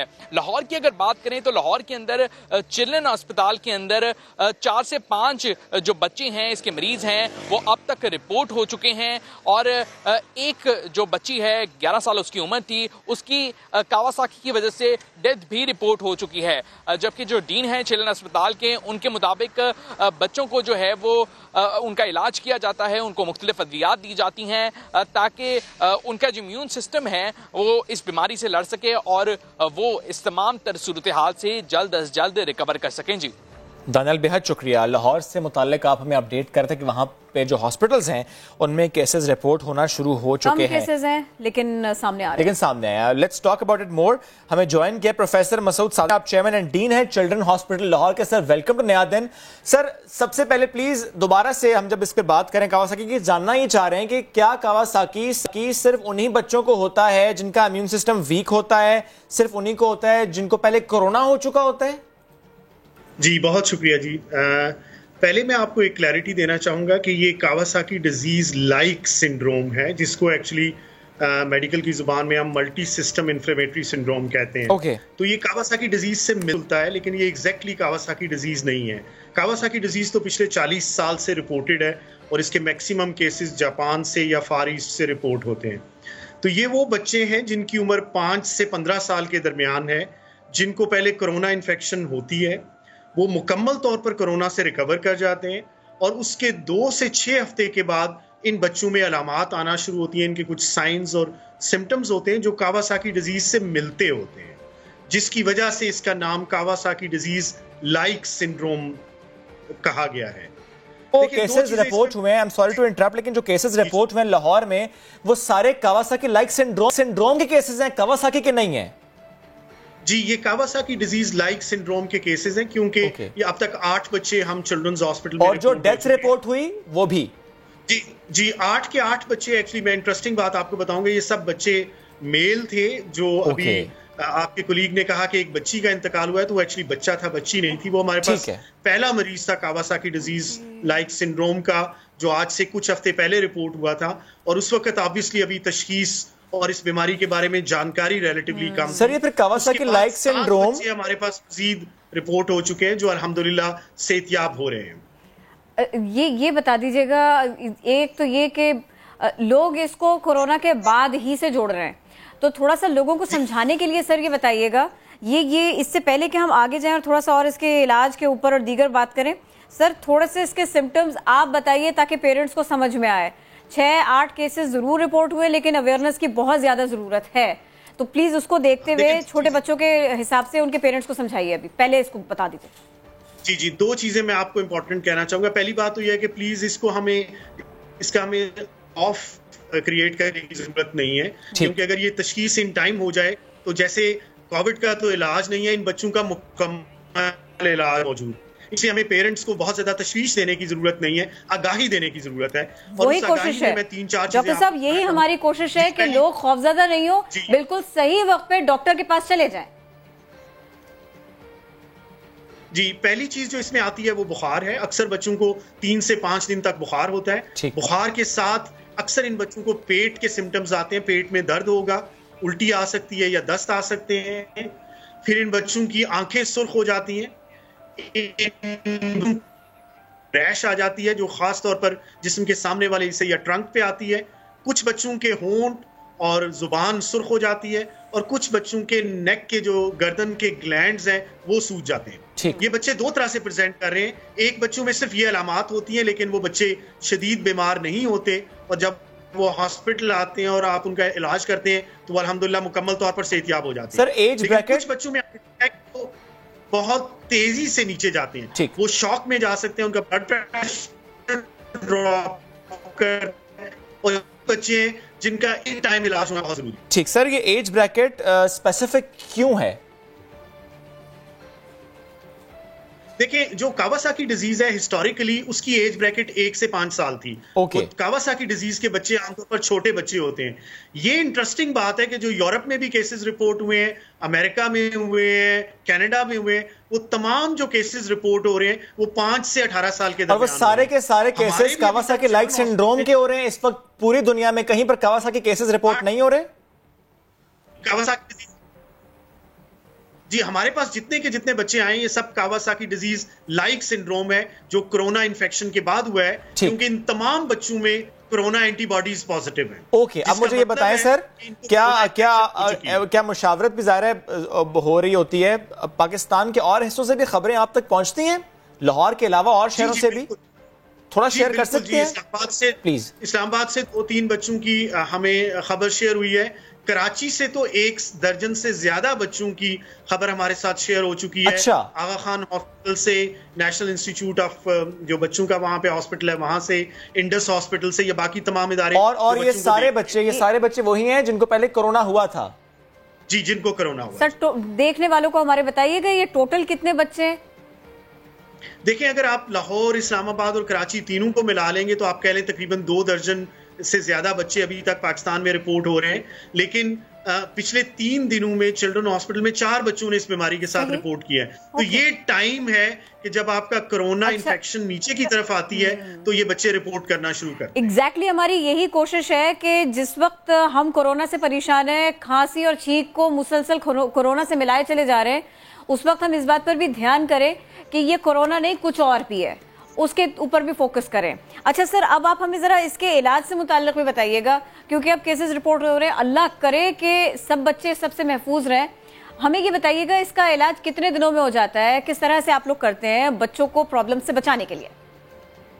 देखिए, जैसे मैंने पहले आपसे कहा कि ये 2 तरह से ये बच्चे प्रेजेंट कर रहे हैं। एक वो बच्चे हैं जो कि बदकिस्मती से शॉक की हालत में लो ब्लड प्रेशर में आते हैं, हाथ पांव ठंडे होते हैं, बेहोश होना शुरू हो जाते हैं, तो इन बच्चों को तो इमीडिएटली रिससिटेशन की जरूरत होती है। और दूसरे वो बच्चे हैं जो रिलेटिवली स्टेबल हालत में हॉस्पिटल में प्रेजेंट करते हैं। लेकिन हर 2 सूरतों में अगर इन बच्चों को आप IVIG देते हैं, इनको हम स्टीरॉइड्स देते हैं, इनको हम हाई डोज एस्प्रिन देते हैं, और कुछ और ऐसे मेजर्स होते हैं जिनको हम सपोर्ट करते हैं, इनके हार्ट को, इनके लंग्स को और बाकी चीजों को।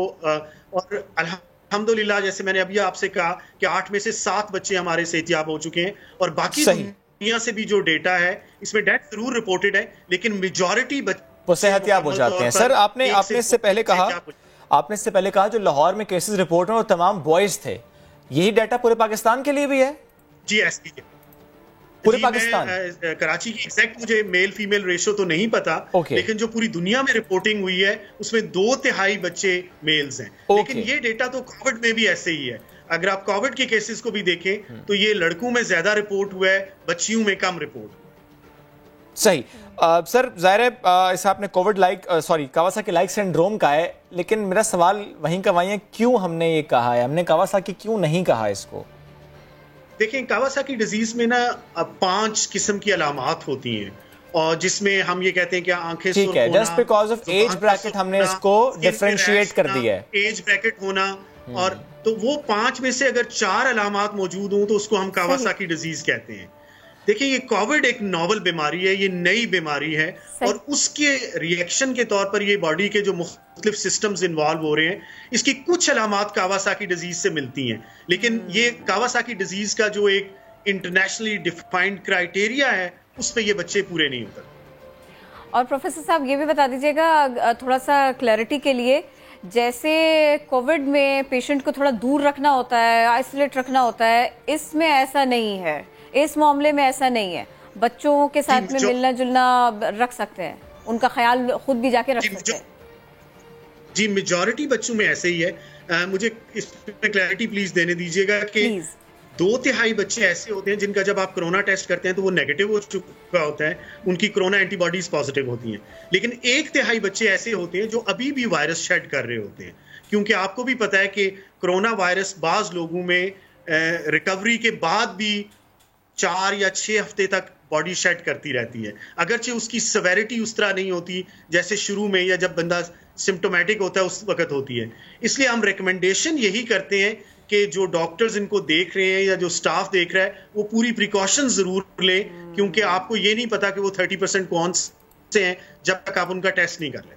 ठीक, बेहद शुक्रिया सर, साथ मौजूद थे आप, और आज हमने कोशिश कि हम अवेयरनेस कैंपेन इस पर करें, कावासाकी या कावासाकी लाइक सिंड्रोम, क्योंकि ज़ाहिर है लोगों इससे मुतालिक इतना मालूम नहीं है, लेकिन ये इंटरेस्टिंग था किरण कि जिनको कोरोना हुआ उनको ही हो रहा है, और एज ब्रैकेट भी स्पेसिफिक नहीं, 5 साल से 15 साल तक की उम्र के जो बच्चे हैं उनको हो रहा है, बच्चे ज्यादातर उसके अंदर बच्चे, इन्होंने ये भी बताया। अच्छा देखिए, हमारी ये कोशिश है कि हम आगे ही दें आपको, वक्त से पहले आपको तैयारी रहे, हम ये नहीं चाहते कि कोई इससे डरे, हम ये नहीं चाहते कोई इससे घबराए, हम सिर्फ ये चाहते हैं कि आप अपने बच्चों की सेहत का ख्याल रखें और पर वक्त करें। एग्जैक्टली मालूम होना चाहिए कि कोई ऐसी नई बीमारी है तो उसके सिम्टम्स क्या है, हमने ज़ाहिर अपने बच्चों का तहफ़्फ़ुज़ यकीनी बनाना होता है।